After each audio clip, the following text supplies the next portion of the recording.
Hey guys, Nabil here, and welcome to another episode of Let's Talk KOF15. Today's guest is someone very special, someone you probably know if you've watched any professional King of Fighters tournament in the last couple years. I'm, of course, talking about Chris Fields, aka Hellpockets. Hellpockets, thank you so much for accepting the invitation. How are you? Sure, no problem, man. I'm doing good. Like life is it's trudging along. Things are looking up. I would say, especially for SNK fans. Yeah, it's been a tough year, I guess, for everyone, and luckily it's the end of 2020, and we're starting to see some positive vibes, showing up, whether from the real world and or the gaming world. So hopefully it'll continue. Yeah, I have a feeling that we're definitely on a good track right now, which is, remarkable considering how the year started and then kind of got blown up. And I know. It's all about the recovery, baby. It got to a point where like it was ridiculous, like it was getting worse and worse, and you're like, I don't care anymore, Just yeah. I was actually talking with a friend because like she was talking about how she gained a bunch of weight over the during the pandemic, right? And she was like, I don't really get it. Like I just can't stick with a routine. And I was like, you know what it is like we were in denial for the last 10 months. We kept thinking like next week it's gonna be over, next month it's gonna be over. Like we knew that it wasn't gonna be. We knew that this was gonna take time, but we were just stuck at home. And like I think our bodies were just like trying to not get into or lose the routine that we had already built for the last 30 years of life, right? So we're at home, we're doing the home thing. We're like, yeah, I'm just going to sit here and eat and drink beer. And when I go back to work and I go back out to the gym, then I'll just resume my regular routine, right? And then the months kept coming, nothing changed, and bam, you gained 30 pounds. Oh yeah. It was tough, and as I said, hopefully we're at the end of it, because it's just been crazy. Talking about you a little bit. So how did you get into all the SNK games? Like, tell us a little bit how you started. What was your first I would say SNK game? What made you like the IPs that the company was making? So for me, like I think I've always enjoyed SNK IPs since I was a little kid. The very first memory I have is like being in third grade, and my third grade school went on a field trip to a bowling alley for some reason. Like that was like a big deal back then, right? And the bowling alley had an MVS cab, and Fatal Fury 1 was on there, and it'd been the first time I had seen the game. So I was immediately like, enamored. And I think I don't know if I had seen Street Fighter 2 yet at that point, but I had definitely had seen something like that, like the one-on-one fighting game type thing in other arcades. So maybe I had, but anyway, but yeah, Fatal Fury was definitely like, oh my God, this game looks really cool. And one thing stuck out in my mind was, how in Fatal Fury 1, you had the punch, the kick, and the grab button, right? Mm-hmm.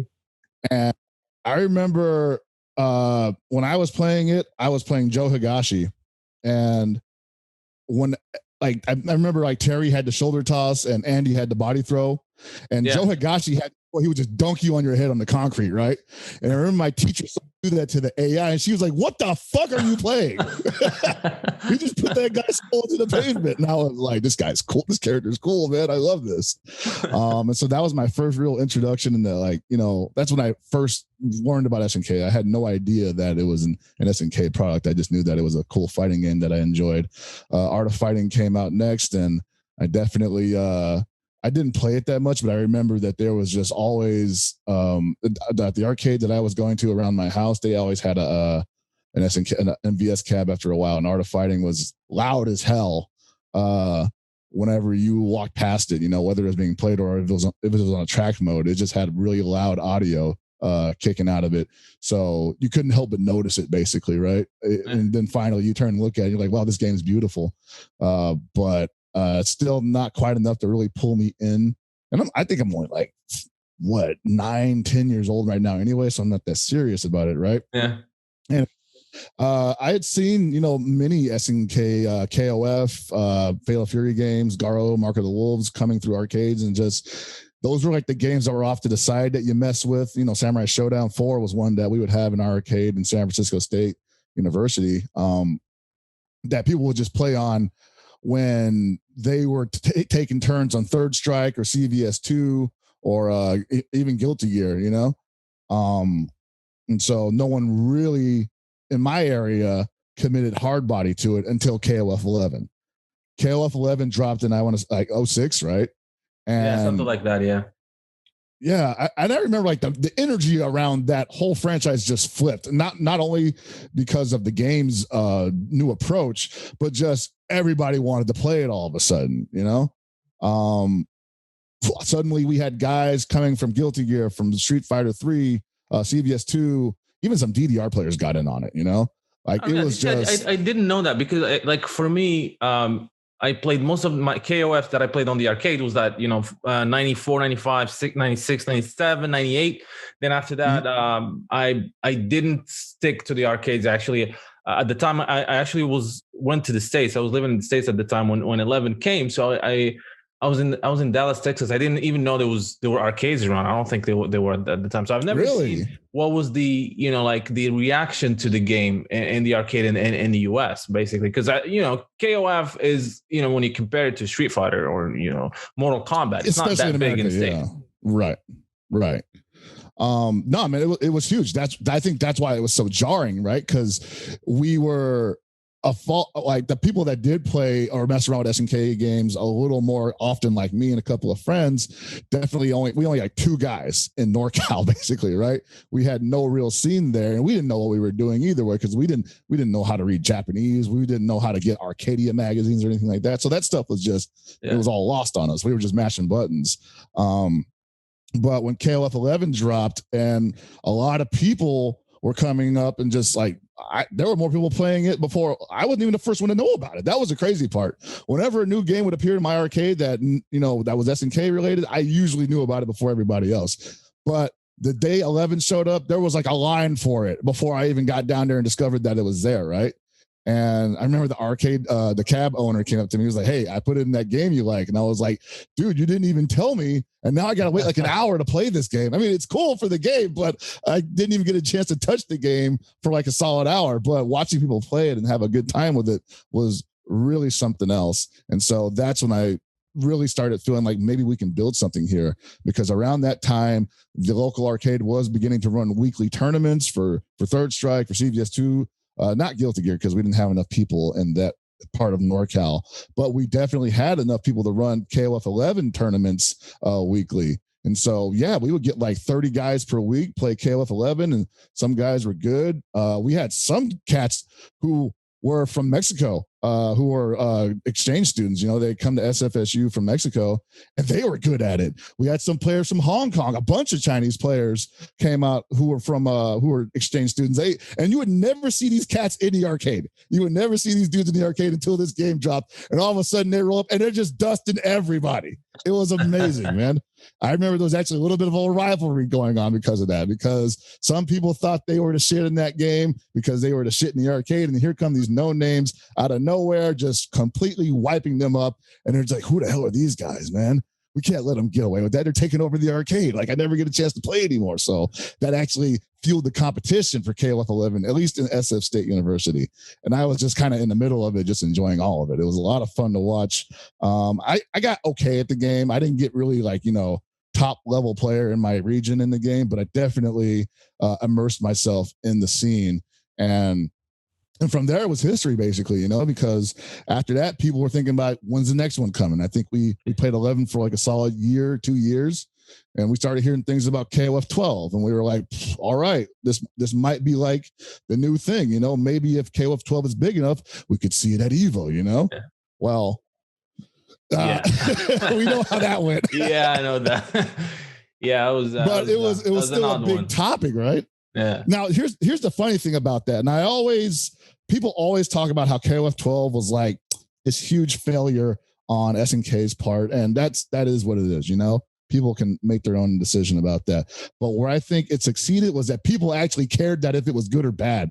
Before that, no one really cared in large numbers what a KOF game looked like, you know? Before it was just like those guys are going to play their game and they're going to have their own scene. If they have more than 10 people for a tournament, congrats to them. Otherwise, we don't care. All of a sudden, KOF 12 gets a mention and everybody wants to know what's it going to look like. Street Fighter 4 has already been introduced. So people are thinking we're moving into the realm of 2.5D. Are there going to be 3D models? All this discussion is flowing around it, not just on SRK, but just on other forums in person. And then we see the first sprites and we're just like, wow, this looks real different than what we expected. You know, I remember the first reaction to KOF 12's imagery was they're really pixelated, really large graphics are pixelated. I don't know if I like this, you know, and I loved it, but a lot of people were definitely on the fence with the redesigns. And these are people that have just gotten into KOF, by the way. They were like, I don't know if I like this. Which they're totally fine. They're allowed to do that, by the way. So the scene before 11, it was not big in the US in terms of the King of Fighters, right? So is that not where I was at? No. All right. Not where I was at. There was definitely not much of a KOF scene until 11 dropped.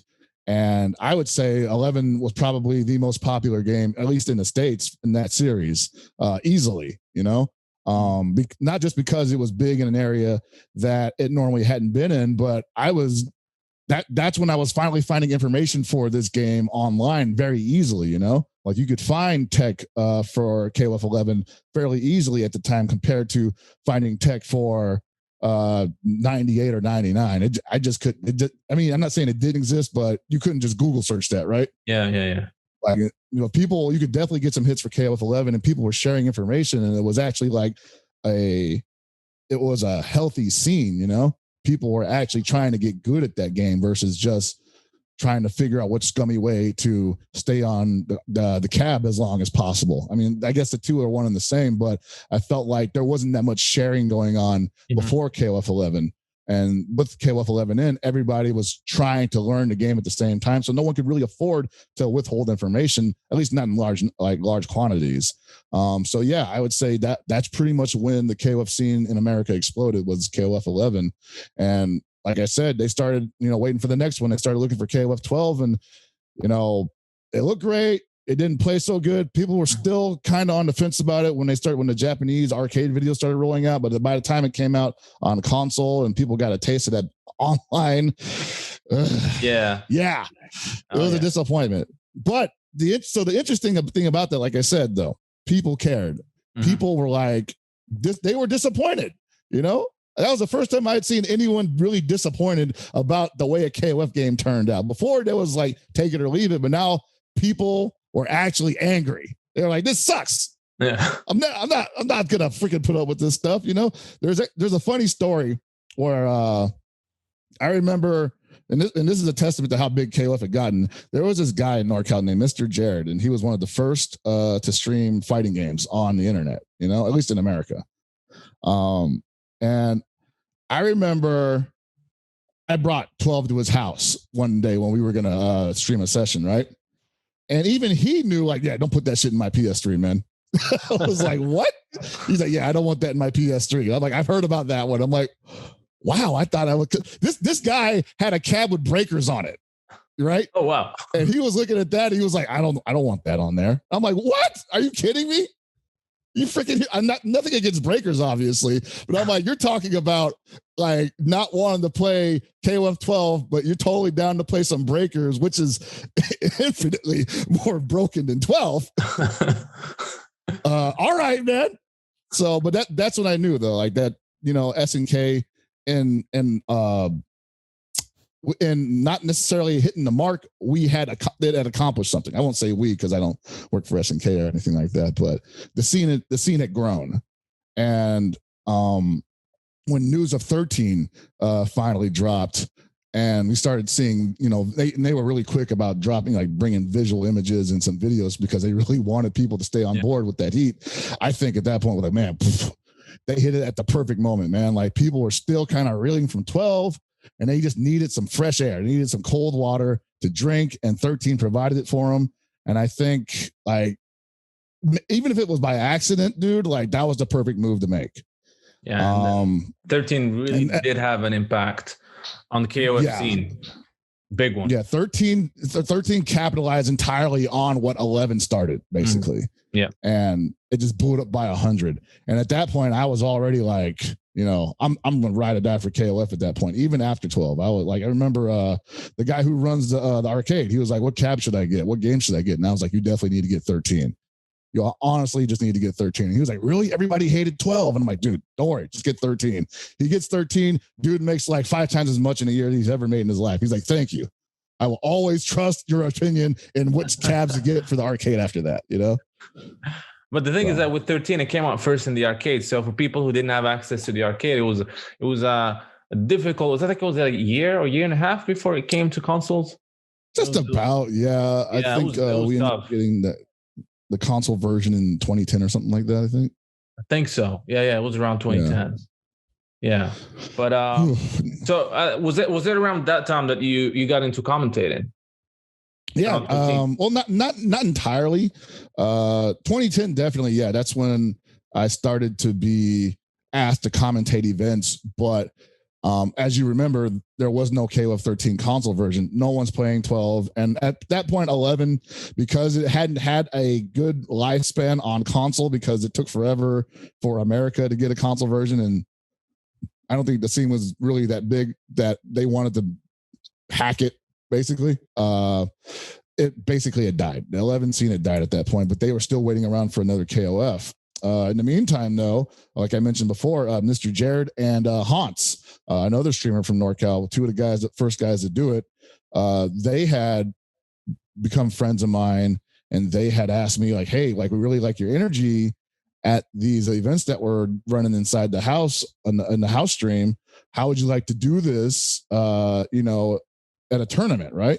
And so there was a regional, Super NorCal regionals that occurred, and they asked me if I wanted to come out there and commentate Street Fighter 4. And I mean, at that point, I hadn't played Street Fighter 4 at all. I didn't really know much about it, but they were just like, dude, you're so good, you don't even need to know how to play it. I'm like, all right, and this is caveman era commentary, by the way, right? So we're not even calling it commentary. It's just like, do you want to talk into a microphone while two guys play Street Fighter 4? And I'm like, yeah, sure. Can I bring my beer in? And they're like, yeah, you got to talk to John Choi about that. Sidebar, I totally brought it in. He was scared. He's like, who the hell is this guy bringing beer to the venue at 10 a.m.? And I'm like, oh, I'm the commentator. He's like, oh man. So that was actually like the first game I really commentated was Street Fighter 4. And I'm not sure if I was good or not. I remember some people told me like, dude, you're really entertaining. You should learn the game. And I was like, nah, I'm good. I'm doing this as a favor for the guys, right? But Hans ended up linking up with the legendary Southtown Arcade in San Francisco to put together a package of weekly or bi-weekly Ranbats centered around Street Fighter 4, Street Fighter Cross Tekken, Marvel 3. And because he loved the game so much and it was super hyped, KOF 13. And he told me like, dude, you got to be the KOF 13 like commentator all day, And I'm not talking about like just one time. Like we must have ran every other weekend for a year and a half, maybe 2 years. I was on the mic commentating KOF 13 because Hans asked me to do it. And I was like, I respect you enough where I will give up at least 2 Sundays a month for this. Right. Oh, it's tough. It was a grind, And I mean, I'm young at that time. I had no responsibilities, and someone telling me that they wanted me to share my opinion and my voice with a bunch of people at the time. I was like, yeah, sure. Why not? I'm not really that shy. And that's how we ran it for that year. There was no rules, and so some things were said that definitely can't fly these days. There was no expectations. There was just make it hype, make it entertaining, and so that was the focus. And that's what I did. And then randomly he says we're going to be doing NorCal regionals again. This was in 2012, I believe. And he asked me to commentate NorCal regionals, and it was actually awesome because it was at SF State. It was across the street from my house at the time, right? So I was like, cool. I just wake up and I walk across the street and I'm at the venue, right? And then do I need to dress up for this? He's like, nah, whatever. It doesn't matter, right? And so we do NorCal regionals, famous grand finals, top 3. TC Yoshi just loops Chris G in the hop down C from Kyo for a solid minute and a half. Chris G doesn't know what to do about it. It's hilarious. There's like a clip of it somewhere on YouTube, I'm sure. But it's a good show. And I remember the night after, we were hanging out at the bar, and I was talking to Hans and just saying, hey man, that was a pretty good, thanks for letting me do that. Can't wait to get back to the arcade. And he says like, well, this might lead to bigger things. Oh, by the way, here's $100. I'm like, what? I don't want that. I told him, I legit told him I don't want that money, because this wasn't something that I was doing for a check. This was something I was doing because I love the game. I love the community. This is the only thing I'm focused on right now.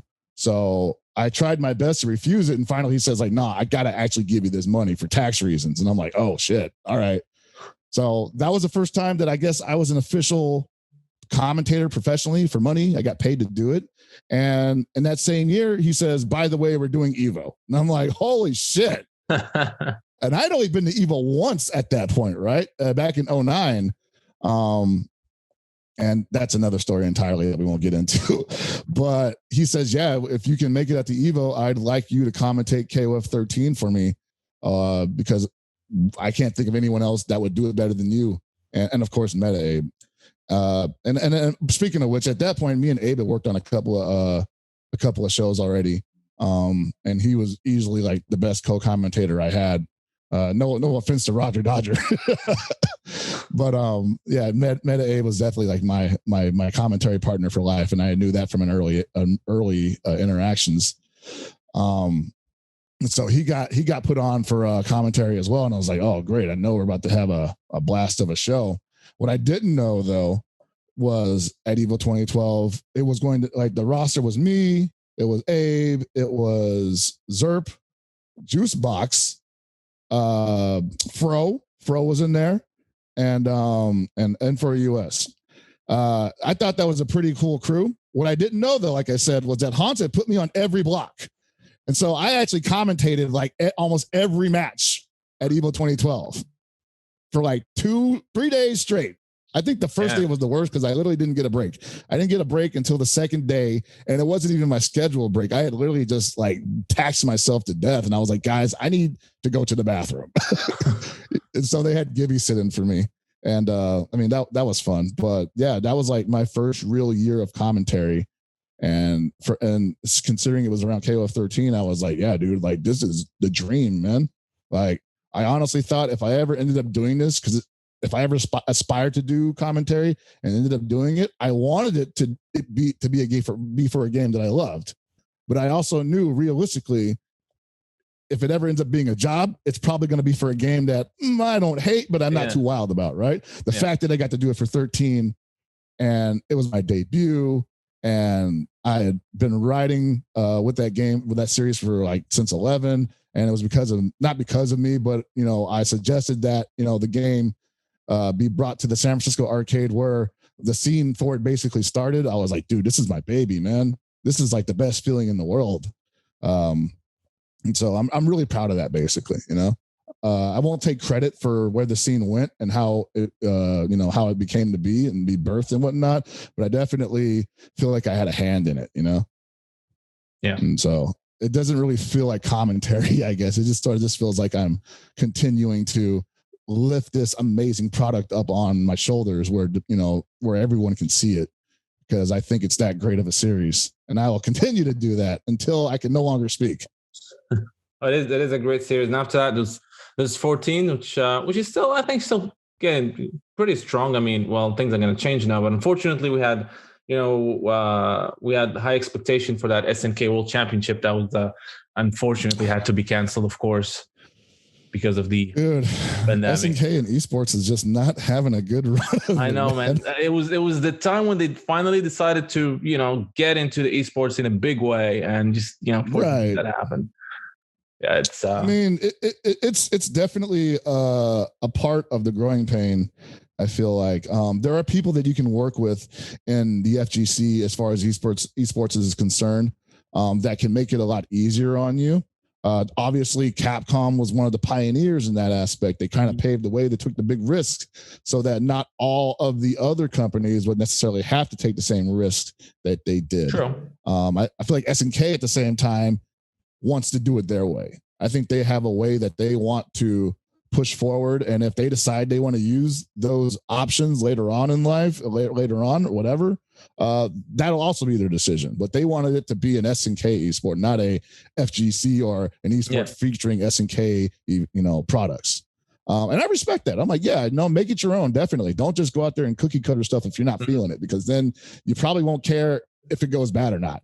And I think that's probably why they do care if it goes bad. That's why they always feel like, or they're not sure if they want to do it again, because they're just like, damn, dude, like this kind of sucks when it fails. Yeah. When it doesn't go right, things really feel bad, and we're not sure we like feeling that way. But I think they're determined also. I think they understand what is to be gained from having an esports tour.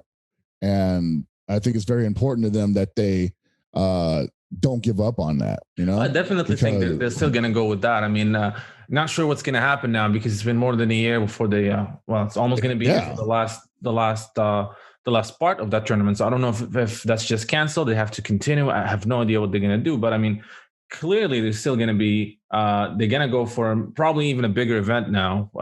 Whether it's going to be King of Fighters 14 or 15, that's another story, or Samurai Showdown for that matter. But I definitely think that was the first step. Unfortunately, it was not. Well, things happened everywhere, so that caused things to go bad. But I don't think. You and I are fans, and we know that this is not something that, like, we were just happy they tried it, right? We were just happy that they tried to do it, and I think the fans are probably the lifeblood of why to continue to try to do that, because they know that we got their back. Yeah. They know that we're not just going to sit there and be like, man, you failed, forget about it. We want to see them try it again. And so I think they listen to that. That's a good enough reason out of any of them to like continue to try it out. And so I hope that they do continue to do that, not just because I think that they need an esport, but because I think that the best way I can word it is, when 13 was hot, the communication with SNK was not. The communication with SNK was damn near zero. Yep. We were doing everything for that game, and I hadn't heard anything from an SNK executive or anybody. I'm sure Gibby has heard plenty of stuff, and so he can shed more light on what happened in that era. But as far as I'm concerned, from like a fan or player point of view, there was zero synergy there. Yeah. And even complete, like at the time I had this very small website, fighting games website, and I was I got to interview some people. I got to interview Yoshinori Ono for Street Fighter 4, and I tried so many times to get in touch with SNK. It was just nothing. I sent emails and tried to call them. They didn't really. There was no communication going between the fans, and it seemed like we were in two different worlds, But things have changed dramatically right now. It's unbelievable. Completely, man. It's right. Not only are they engaging fans, they're listening to fans. They're making sure to tell us that they are listening. So it's a complete, different. And it's a funny thing, because remember back in Street Fighter 4 days, like Capcom was really doing really great communicating with the fans.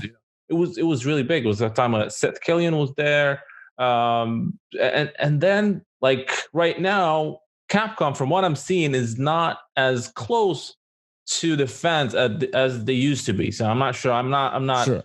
Yeah, it's not sure what happened there. But SNK is on the opposite. They were not really close to fans, and now it's just they seem like they're part of our community kind of thing. Well, they've become.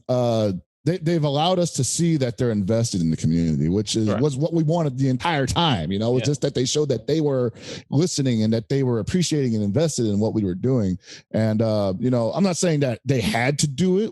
That was just the reaction that we were getting at the time when we were asking for things like, can we get some support for these ran bets that we're running? We're making this game, we're putting this game on the map. And I feel like it'd be a lot easier to do that if we got some support from the developer, just the same way that Capcom games, you're getting support from the developer, like Seth Killian was coming to Southtown Arcade to show off the beta for UMVC 3. And we're just like, damn, can we get that for like KOF 13? Like, can we get the pre-release for the console or something? And so that was just rough in its own right, though, but like we persevered, and now we're in an era where SNK, like you said, is where possibly where Capcom was at back then. And I think that eventually they'll, and it probably should be that way. Eventually they probably will also take more of a, not necessarily corporate approach to us, but more so that, they know how we work. They've built relationships with us. They don't really need to be that close to us anymore. Now they just need to give us the things that they've learned we enjoy, I think a good reason why Capcom might be backing off from fans, other than the fact that obviously a lot of those community managers are gone and whatnot, and just kind of receded, is that I think they've got a good feeling for how the community works at this point, So while communication is still important, they don't really need to be in our face about it either. Yeah, I didn't think about it that way, but yeah, you make a good point. Yeah, like you don't always need a guy that's like, "Hey guys, how are we feeling today?" It's nice, but it's also like, also, I mean, Halo 15. I mean, now we have social media, and everyone is saying what they think about everything. So it's not exactly. It was not that back in Street Fighter 4 days. I mean, social media was there, but it was not as big of a part of our lives as it is right now. So definitely. So now let's talk a little bit about King of Fighters 15. Well, finally we had something. We've been waiting for this game for a very long time. It's been more than a year than we had that first. It was not a real logo, but that first logo that we had, and we've been waiting ever since. We heard that something was going to happen at Evo this year. Of course, Evo didn't happen, and all that the crap that took place. But yeah, we finally had something last week. So what did you think of that trailer of a trailer? You know what? It's kind of messed up because if they had done that back at Evo, I feel like people would have been like, "Wait, that's it? Really? We waited a year for that?" So it's kind of funny that I myself, when they dropped that teaser trailer to announce a trailer on January 7th, I was like, "Yeah, that's what I'm about." I'm so fickle. I'm like, dude, if this was back at Evo, I would have been like, "This is crap, dude. You're going to show us 3 character designs and some Easter eggs. Come on, dude." But now I'm so starved. I'm so desperate. I'm like, yeah, that's just what I needed. It was effective. And as you said, if someone told us that they're going to show us just that, we're like, what? Come on, really? But then it worked. I feel like they starved us so much that we were just happy to get anything at that point. Back at Evo, we would have definitely been expecting it. We were all in that frame of mind that we were expecting to hear something from SNK by Evo, because that's the big stage. That's our E3. That's our Tokyo Game Show for the most part. And then there was Tokyo Game Show. We didn't hear anything. So I feel like if they had shown that at any point where the fans were expecting to hear something, it might not have gone over so well. But the fact that they were just like, "Okay, you guys waited long enough. Here you go." We were like, "Oh, hallelujah. It exists." Because people were in my mentions claiming that game didn't exist. And I'm like, you guys. I saw those posts. Some people saying, "Yeah, it didn't exist. It just died." Like, oh.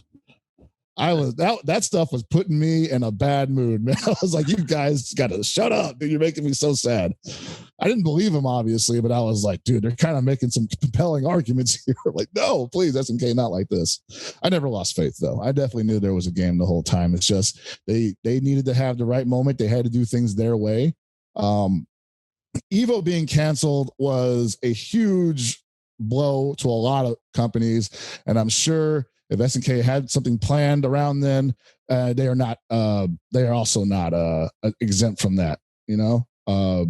All the fighting game devs usually unveil updates, trailers, releases, whatnot at Evo. And so when that stage is gone and you probably planned your whole year around that, it could possibly mess up a lot of things. And you can't just band-aid that with just saying, "Oh, we'll put that on another event schedule," right?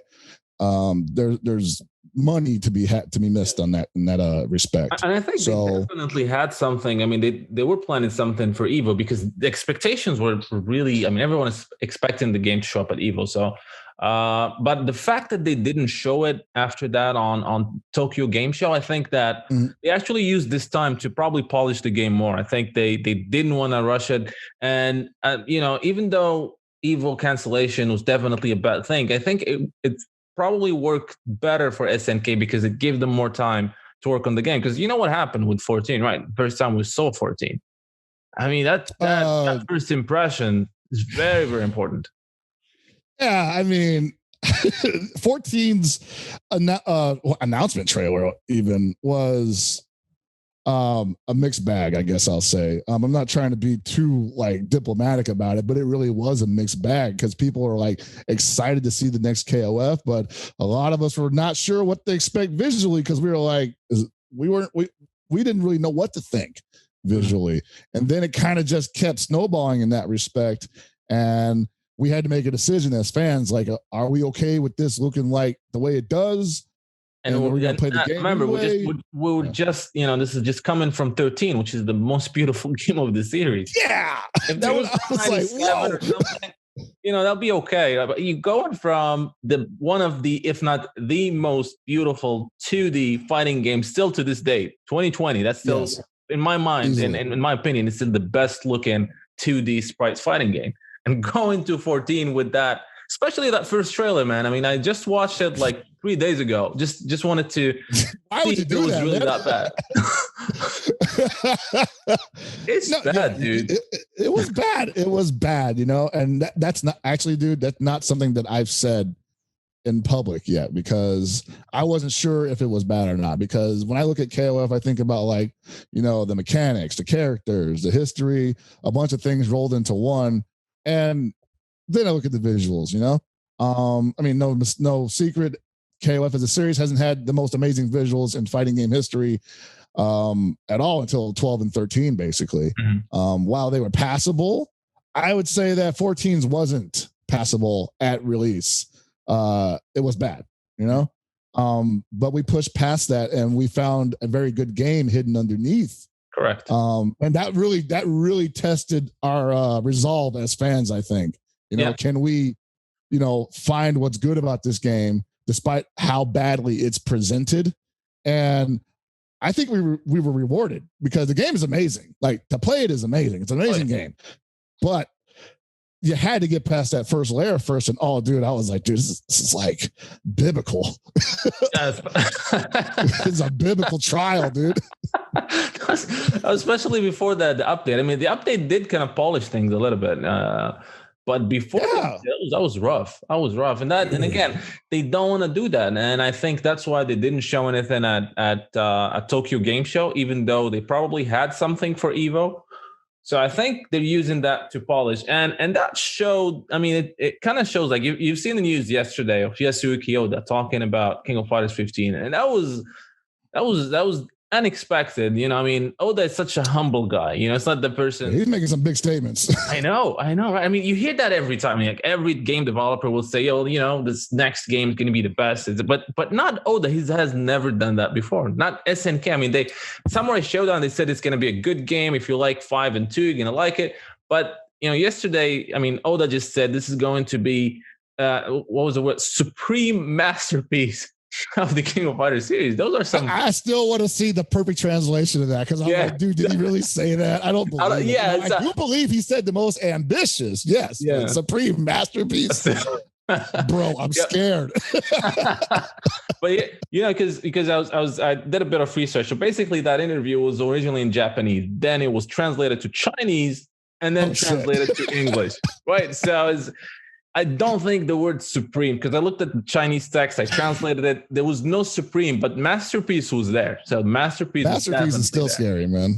And masterpiece. I mean, I would like to think that every game you put out for money is a masterpiece, because why are you selling it to me otherwise, right? But yeah, dude, like hearing him say that, I feel it is so not just unlike him, but I feel like it's just unlike the company, unless they're doing hard marketing. You know, if they're out just dropping commercials, they're going to say it on the commercial. But during an interview, during like those pre-release interviews, I'm like, man, like he's really doing the sell job really well, man. Because like I want to believe him, dude. And I know SNK can make an awesome game. You know, that's something that we don't have to worry about. But what about it is going to make it so ambitious in comparison to 13, so ambitious in comparison to 14 even, you know? That's the part that's worrying me, you know? Like, So what for you? How do you get bigger? What would make it a masterpiece? I don't even know. That's the thing. I can't really wrap my head around it because the visuals of 13, masterpiece. The roster size of 14, as it grew, proved that it can be whatever it wants to be. So in a way, that is a masterpiece on its own.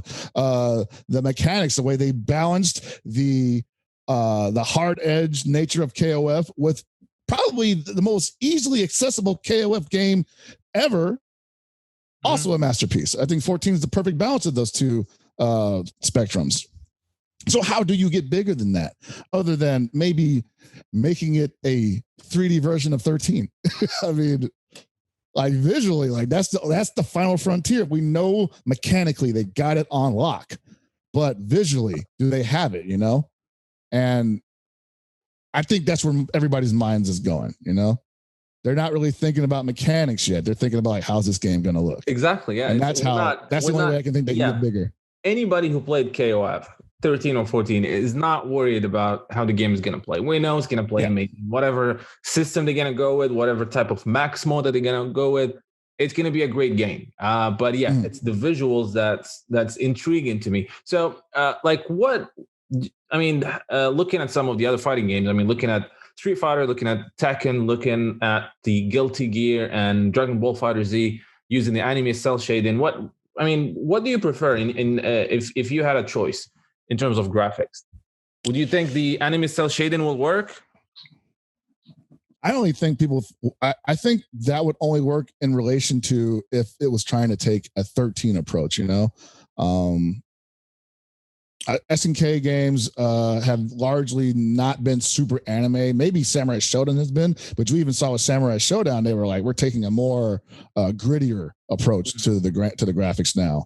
Not that the previous ones didn't, but that was definitely not, as super colorful like the old Sam Show games used to be, right? In terms of KOF, I don't know, man. It's a totally different personality.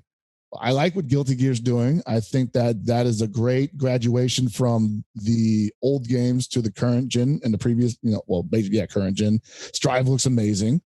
I don't know, man. Like SNK always surprises me one way or the other visually.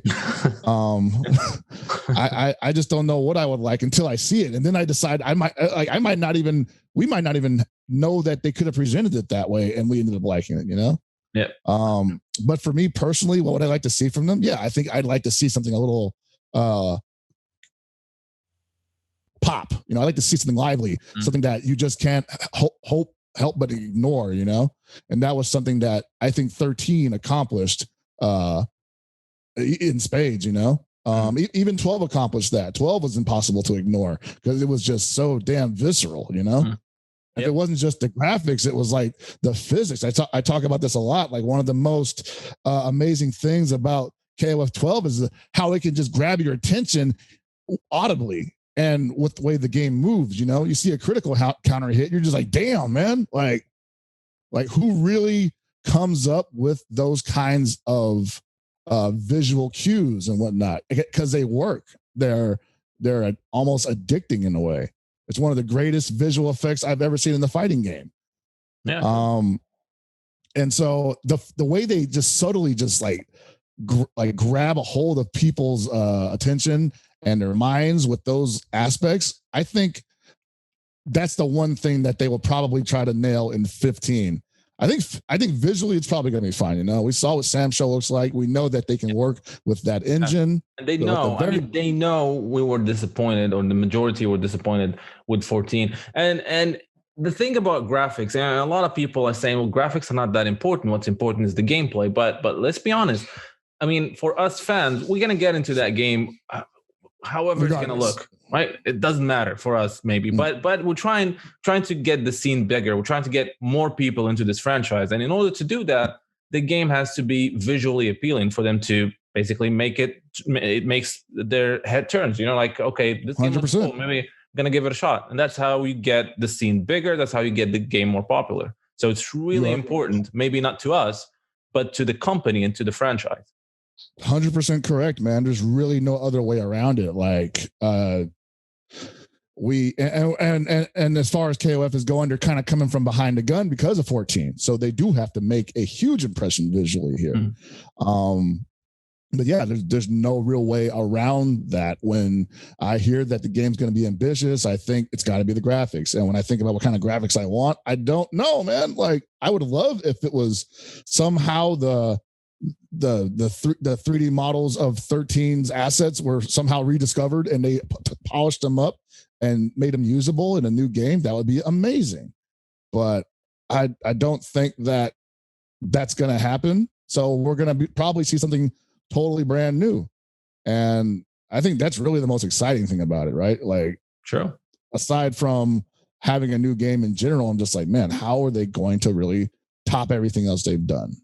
Yeah. So what are your expectations from the trailer, the first trailer? In the first trailer. From the first trailer, oh my God, I'm hoping it's longer than a minute. I think we need like 6 minutes of like just straight content, man. Like, just don't leave anything to imagination. One of the things about 13 that I thought they did really well was that they actually did a good job introducing you to the game before it came out. You know, there was a lot of visual content for that game before it actually dropped that we were able to grab a hold of and like kind of keep us from starving to death around that game before it came out in America or in arcades. So I think they need to do something like that where they just have like a trailer that has everything in it. You know, we're talking about some of the characters, we're talking about some of the mechanics, because I feel like not enough fighting games talk about mechanics in their trailers anymore. You know, they're only talking about the characters and the visuals, but they don't talk about like, hey, check out this cool mechanic we came up with. You know, this is the whole linchpin of the entire game. You want to pay attention to this, right? That used to be the norm. You know, remember, like, fighting used to be advertised with like the freaking rival schools. The main advertisers like the tardy counter system. You know, no one does that anymore. No one talks about tardy counters. Well, because fighting games aren't, they're not considered the big market. You know, so they're trying those trailers. They're trying to get people who are not into fighting games because they know people in. They know we're there already. You know, we're already there lighting up, waiting for the game to come out. They need the other people. I don't think it hurts though. Do you think it hurts to have it in there? Like, you can definitely spend 2 minutes just popping people in the eye. Well, the thing is, you got to be careful because a lot of people who don't go into fighting games is because they think they're too technical. And if you start, throwing these technical words and counters and juggles and whatnot, you might, someone who's not sure about if he can handle fighting games, you already lost that person by giving him all that technical information. That's a good point you're making. It is a fine line. You're trying to appease people who know about these and trying to bring people who are new to the genre. And because we definitely need new people. I mean, we're getting old, man, right? I mean, this genre has to survive. And if you see, I mean, the scene, yes, we have some new blood, but most of us are, like we're in the 30s, late 30s, 40s. So we need some new blood. No, you're actually right. And I think that's something that I just selfishly wanted, where I was like, if they really wanted to make a 6-minute trailer, they could just throw in like system breakdowns and totally lose like 80% of our audience at the same time. But no, they're probably going to drop, and I expect them to drop like, character reveal and some video footage of the game in motion. Probably nothing like super amazing, just something that makes us go, damn, I can't wait to touch the game. And that's all they really need to do. Is all they really need to do is like make sure everybody wants to get their hands on the game whenever they have a release date for it. Exactly. But the thing is, I mean, the KOF usually has a lot of characters, so I think once we have that first trailer, we're gonna have a constant, rolling of information and footage. I think because this is not like a 16 characters game. I hope not. But I mean, you got to show all these characters, right? That's what they did with 14. 14, I think we had like a trailer every 3 weeks or 2 weeks. That might have been a little overkill too, because I think it was just like constantly reminding people like, damn, this game looks like crap, Yeah. I want to see them do something a little semi-regularly, maybe not as much as 14. But yeah, I would definitely like to see some character trailers. Like, we saw that with Dragon Ball FighterZ, or like, I mean, I was a part of it where we would do these character breakdowns at Bandai Namco Studios. So I would like to see something like that happen possibly, where they would just, introduce people to the game little by little by introducing the characters and what they're capable of doing. I don't think that's something that KOF has really ever, or SNK has really ever tried to do to that extent. I think they tried that with Samurai Showdown, and it kind of worked because people were really into Samurai Showdown, not just fighting game players. People were just like, hey, this is being presented to me in a way where I want to get to know more about it. So I think they found great success in keeping the flow of information steady and also relevant to what the interest of the community and the fan base wants. And once you pull those other people in from the outside and they see how the community, how we rock with the game, they just kind of sit back and they enjoy us enjoying it, and then they kind of glean a little bit of information from that. And if they want to talk to us, I encourage them to come in and ask questions. A lot of us are always welcome to, we're always happy to answer any questions you got. And that's how I think you would build it even further, if we had to do that. Dude, it's entirely possible that the game looks amazing and we don't got to do anything. Yeah, 13 all over again. Hope so. Really hope so. What about Netcode? That's a big topic. Unfortunately, I hope. Yeah, rollback is the big thing right now. So, it's the year. What do you think? Look at the year we're in, man. Like, we got 10 months of no tournaments. Everything got bodied, dude. And so all we have is online, and the shining beacon for online for a good amount of time was Skull Girls and them fighting herds, man. And that's good Netcode too. So they deserved it. They earned it, man.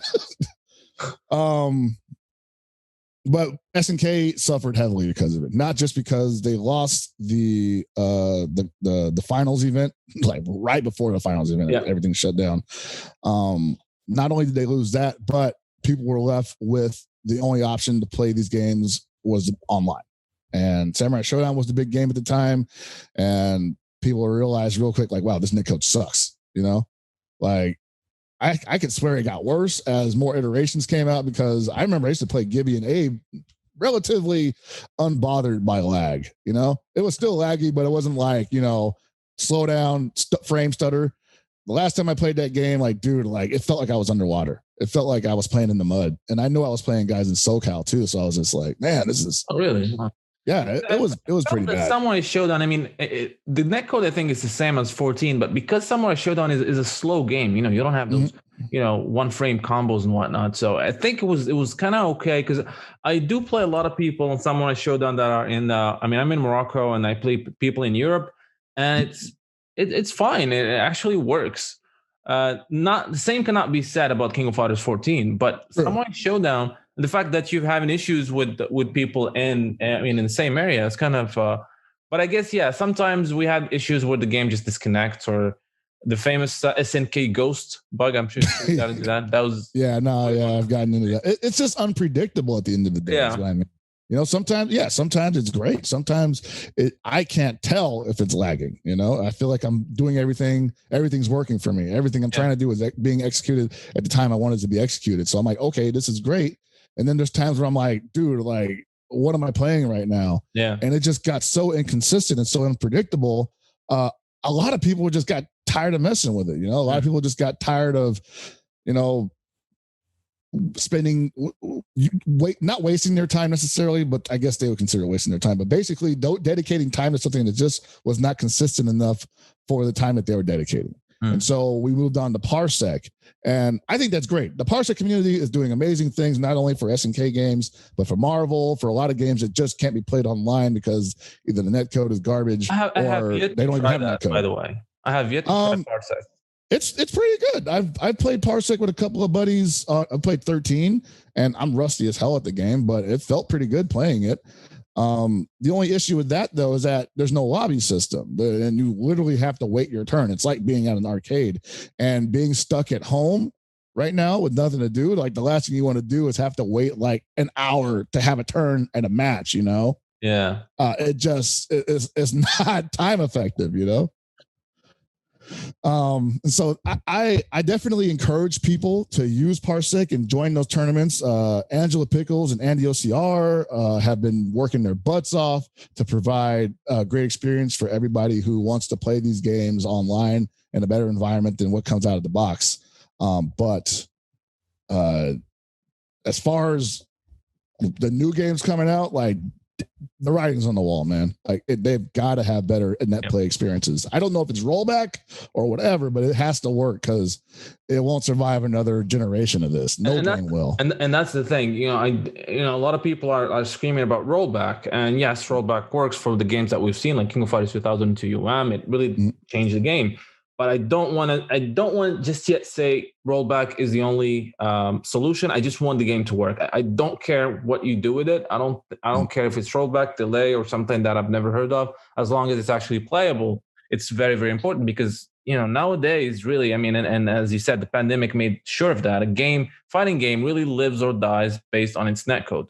And SNK, unfortunately, do not have a good I would say history with netcode. Yes, the games are playable, but now when you compare them to other games, they definitely need to do better. And the good thing is, and again, you saw that interview and again, I'm not sure about the translation, but Yasuki Oda said that he knows that people want better netcode experience from their games. And there was the mention of rollback, but I'm not sure in what context because I don't trust two translation in a row. Exactly. Yeah, that's definitely because if he actually said people want rollback, for me that's like a hint that the game has rollback because he's not going to say, well, I know you guys want rollback, but we're not going to have it. So I'm not. I mean, I don't ever second guess anybody in this industry anymore, man. Like I've learned my lesson. I don't know, man. Like I said, you and I are agreeing that it can be rollback, it can be whatever, but it just has to be a good experience. I think people got kind of caught up in making it rollback because that was like it was working. It's been proven to work, and that's fine. I definitely applaud that, and I do want rollback to be in there if that's the best decision. If for whatever reason they crack the code on delay-based netcode and it now doesn't make a difference, fine. It doesn't matter to me. It just has to be something functional, something that works, like it's almost damn near offline. Because, like I said, it just won't survive much longer. Like, even if we get some young cats in here, they won't be able to play. Yep. That's true. And so I think they recognize the gravity of that situation, to say the least. Whether or not they're going to do something about it, that remains to be seen. But it's a good indication that Code Mystics is touching almost every one of their old games. Like we got updates for Samurai Showdown VSP, Last Blade 2, Garo Mark of the Wolves, 2K2 UM. I mean, what's next? Well, they still didn't make the jump to the new games, and that's the minute they make a jump to one of the new games. And I'm not saying brand new. I mean, even if they touch King of Fighters 13, that's that'll be monumental. Yep. Oh yeah. And I don't know if that's going to happen, but yeah, 13 with their code, that's going to be a game changer. But I don't think if they want to do that now, right before 15, because that's not might be a good idea. Well, now yes, but not right before 15. Sure. You never know, man. Because like if they did that and they made 13 playable, like online, I don't know if it would necessarily hurt 15 so much as it would complement it, because one of the things that SNK has going for it is that its community, its player base tend to play multiple games at the same time of its release. And I think it's one of the only companies that still do that. Like Bandai Namco still has Tekken, Dragon Ball FighterZ, and Soul Calibur. SNK has KOF 14, Samurai Showdown. And I mean, Neo Geo World Tour was bringing in the retro games where people are still playing those. So there's always the possibility that these games can just complement each other. And if they want to build an esport around it, fine. If there's enough players, I don't think that hurts at all. But they got to make it playable online first, and with lobbies too. I forgot to mention that. Got to have lobbies, functioning lobbies, please. Yeah, we need lobbies. That's one thing about Samurai Showdown. It launched without lobbies, which was kind of strange. And the thing with Samurai Showdown, I mean, I still play it whenever I can. I love that game so much. But the online, it's not only the netcode, it's the online presentation. It was definitely weird. Different. I don't know why they went with that. It's not intuitive, like how you go from menus and how the lobbies work and how it's just, I mean, 14 had much better lobbies than Samurai Showdown. So I'm not sure why the step back, and nothing happened after that because people made their voices heard. I mean, people were saying this is not, it's not, the lobbies are not good, but hasn't been fixed. But hopefully we'll they'll learn from that, and we don't have to have that discussion again with the King of Fighters 15 when the game drops. Yeah, I mean, as far as I'm concerned, they could just cut and paste the 14 lobbies in the 15. There's nothing to really change there. You see with other games like where they try to reinvent the lobby. You know, like Arc Sys is huge for that, where they try to make the lobby like a whole third game experience. You know, yeah, I always hated that. Even when it was simplified, it was simple in Guilty Gear. Was it XRD, I think? And then they just changed it now to like almost like a 2D platformer or something. I'm like, why would you do that? Dragon Ball FighterZ, I don't like that I have to keep walking around. This makes no sense. I just want to, like press down button twice. Now I'm in the, player mode or ranked mode. It's just I don't get this thing, and it's still it's getting worse and worse. So hopefully we're not gonna have to deal with that with SNK games too. I feel like they kind of shoot themselves in the foot when they do stuff like that, because not necessarily because it's a bad idea, but when you do have to run tournaments and they're online, you got this whole other visual aspect to deal with. You're like, all right, everybody, come to the Condescending House and lobby 8. Stay out in front of the gate. Don't get in the. If you get in the actual common house, you're disqualified. Like what? Don't come inside the property. Stay outside the property. Like it's just a whole extra hoop you got to jump through. And so yes, I do agree that things need to be as simplistic as possible. Now you can make the colors pop. That was one thing that I kind of didn't like about the 14 lobbies, that it's very gray. It's very drab. But it didn't need to be. If you want to do it, great. But as long as it's functioning, that's really all that matters. But the main thing is like lobbies, functioning netcode. If it's rollback, then so be it. Let's do it, right? I don't know, like you said, if Code Mystics is working on it or whatever, or if they're even messing with any newer games. But I feel like as committed as SNK has been to asking them to do these updates, they gotta know, they gotta know that they can't do delay based.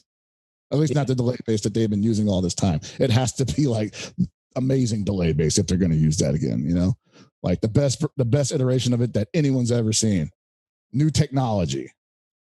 Yeah, and I think and they know that, and if they come out in one of these trailers and say rollback, I mean that's gonna break the internet. Oh, it will, man.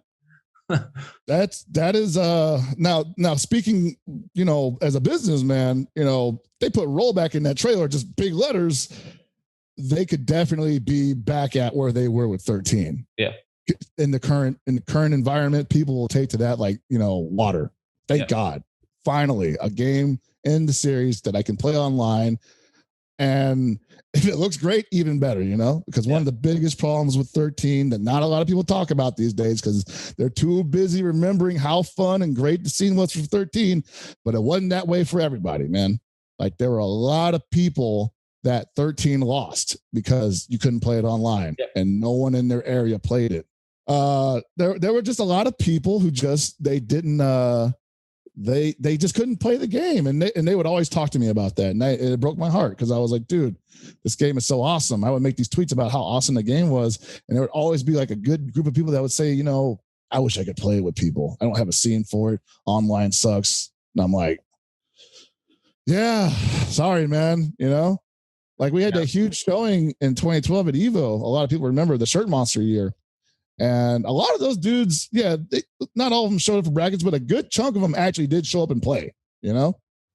And they weren't good, but they showed up and played. And I feel like if the online had been at least as good as Street Fighter 4 and they had lobbies, a good number of those guys probably would have stuck around, at least because that was part of their routine at that point. They were like, I'm just going to get home from work and play KOF 13 or Street Fighter 4 or whatever, right? It would have been in regular rotation. Yeah. Evo 2013 would have rolled around. They would be like, well, I'm entering it because I play it, right? That's what those events are designed to do around those games. And so you need that internet working. And so, yeah, man, if rollback happens, like I think it'll probably be the biggest thing to ever hit the scene. And I talked about how different the scene is now compared to where it was with 13, and not just in terms of player base, but in terms of content creators like yourself, organizers, And the player base is obviously much more mature than it used to be. This could easily be like the biggest KOF game ever, and not just because it's ambitious, not just because it's a masterpiece, but because it has the most solid foundation it's ever had. It actually has the biggest chance to be the biggest game it could be that it ever had. So I'm excited for that alone. Well, let's hope so. The good thing is we don't have to wait that long. It's about less than a month to finally see how the game's gonna look. And we just can't wait to finally see this game and can't wait. It is I have to laugh because every day I think about it, it's pain, man. I wake up and I think, man, they did a teaser trailer for a damn teaser trailer. They successfully were able to slow down time for us. Yeah, dude. Like, I literally want to skip Christmas. Like, just time skip me to January 7th, please, man. Well, let's see how it turns out, man. Well, Chris, thank you so much for this opportunity, man. It was a lot of fun. Maybe we can do this after we learn more about King of Fighters and we've seen it in action. Yeah, no, like I would definitely like to talk again. We're going to be talking to a lot of people once that drops, I'm sure. Like, you and I both are probably going to be you on YouTube, I'll be on Twitch, and we'll just be like fielding questions because people are just going to be dropping. Who do you think is going to be in the game? That's going to be the big one, right? The rosters. The roster. So we got to get ready for that discussion. Yeah. Anyway, man, thank you. All right, man. Thank you so much.